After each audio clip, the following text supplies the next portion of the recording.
Good evening. I trust you had a fruitful day. I do not say happy, though I hope it has been happy. Namo tassa bhagavato arahato samba sambuddhassa. Namo tassa bhagavato arahato samba sambuddhassa. Namo tassa bhagavato arahato samba sambuddhassa. Homage to the Buddha, the blessed, noble, and fully self-awakened one. So no hitch tonight. We're going to get into the habit of rebooting the router every week. So that should stop the problem that I had last night.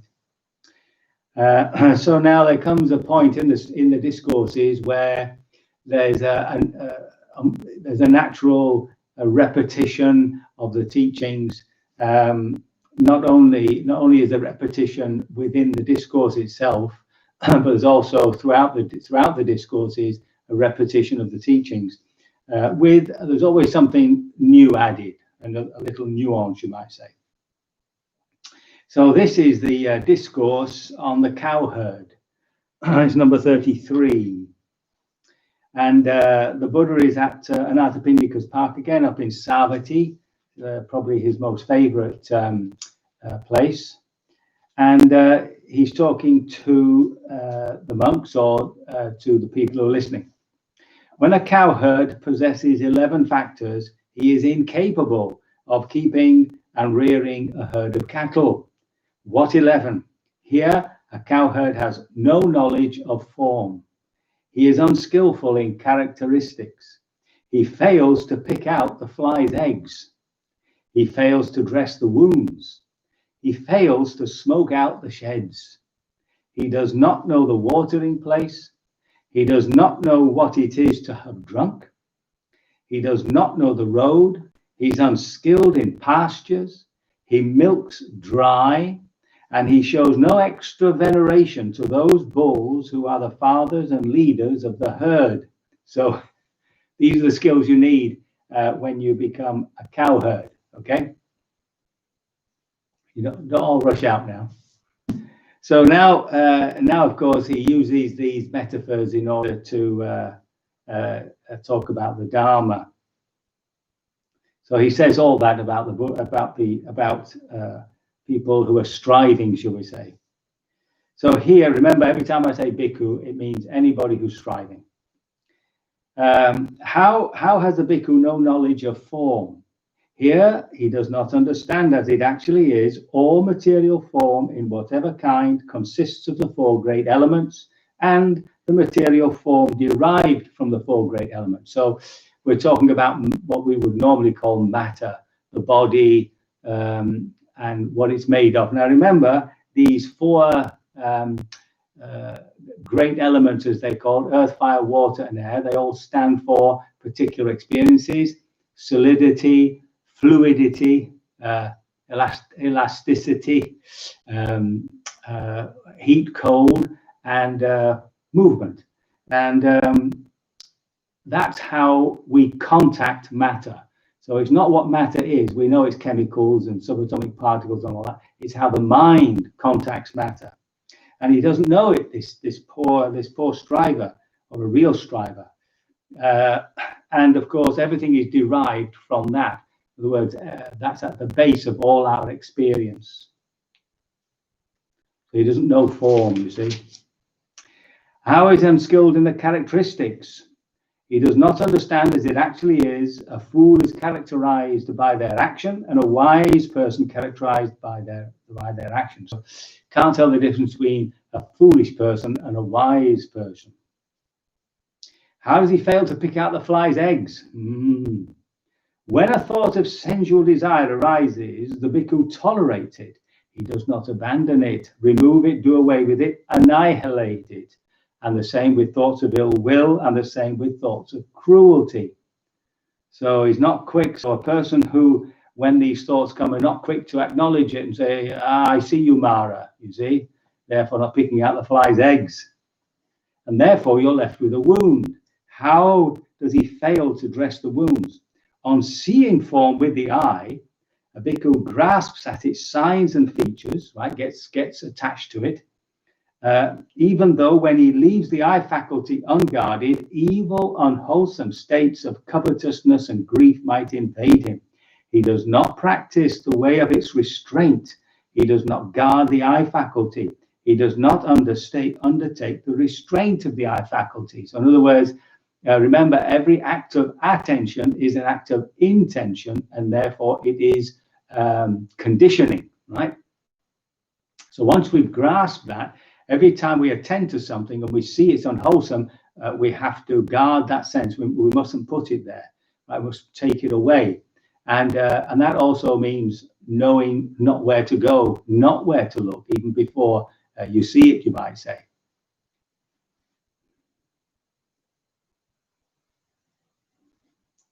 So in this way, he leaves the faculty, all these faculties unguarded, and evil, unwholesome states of covetousness and grief. That's the usual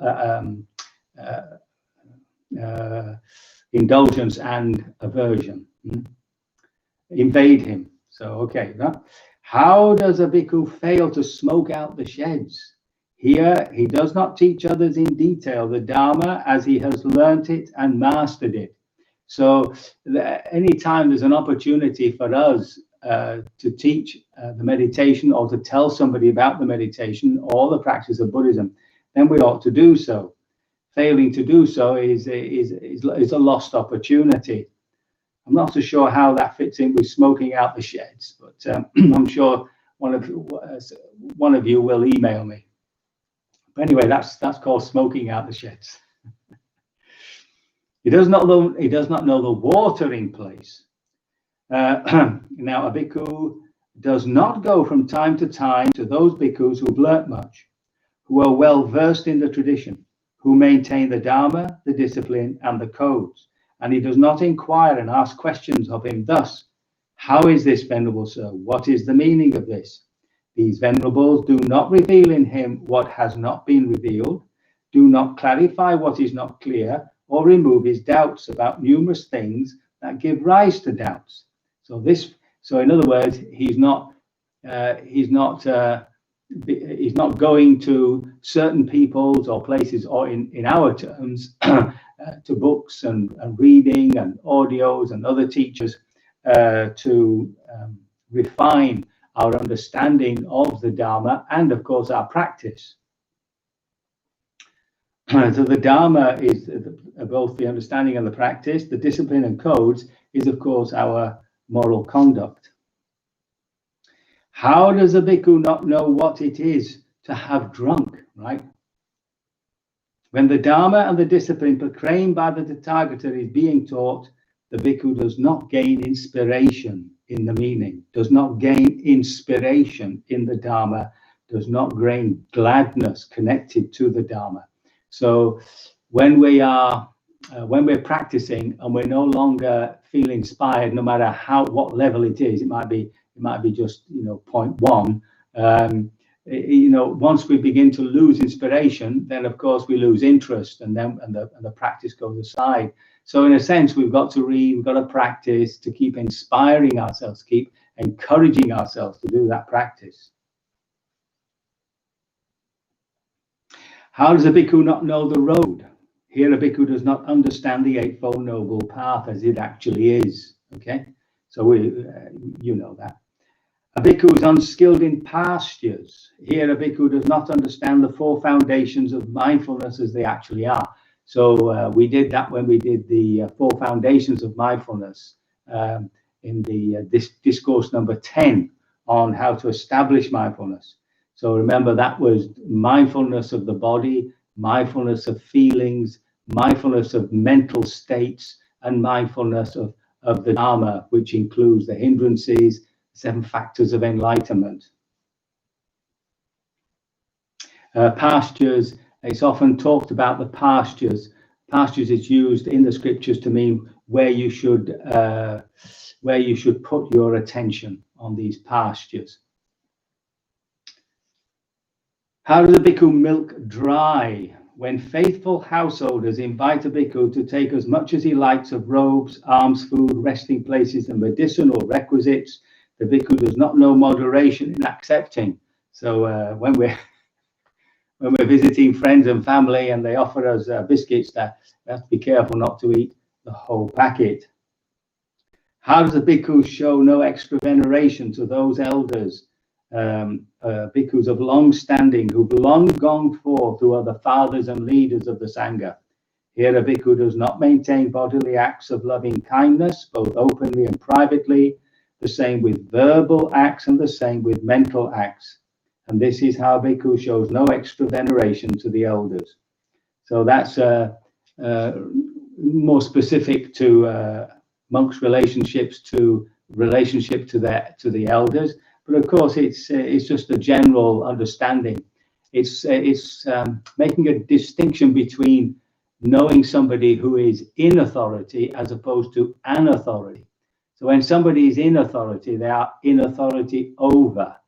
So that might be your boss or something else, and which inspires fear, of course. But if somebody is an authority, then you look up to them and you respect them, and it's acknowledging that you acknowledge this person's authority in any field of life. It doesn't matter if it's the Dharma or not. So when a bhikkhu possesses these 11 qualities, which are all negative, he is incapable of growth, increase, and fulfillment in this Dharma and discipline. So now the whole section now repeats it all. It's the problem. Repeats everything we've just been through, only on a positive note. So finally, the Buddha says, when a bhikkhu possesses these 11 qualities, he is capable of growth, increase, and fulfillment in this Dharma and discipline. This is what the Blessed One said, and the bhikkhus were satisfied and delighted in the Blessed One's words. So that's that particular discourse. Now, this is the beauty of this little book that I think I've shown you before, Pressing Out Pure Honey by Shardha Rajel. So here you see she puts those points very nicely for us. Understanding that all material form of whatever kind consists of the four elements. Understanding that whether one is a fool or a wise person, one is characterized by one's actions. Abandoning desire, ill will, and cruelty, all evil, unwholesome states. Practicing restraint and guarding the sense doors and mind objects so that greed and or aversion do not arise in the mind. Teaching others in detail the Dharma as oneself has learnt and mastered it. Going to learned ones and asking pertinent questions in order to delve into the meaning of the Dharma. Gaining inspiration and gladness in the Dharma. Understanding the Eightfold Path as it actually is. Understanding the four foundations of mindfulness as they actually are. Taking in moderation whatever is offered. Maintaining loving kindness bodily, verbally, and mentally, both openly and privately, to elders of long standing and to leaders of the Sangha. There we are. So I hope that that has been an inspiration of sorts, and that it will encourage you to continue your practice and achieve full liberation sooner rather than later. So we can practice now a little bit ourselves.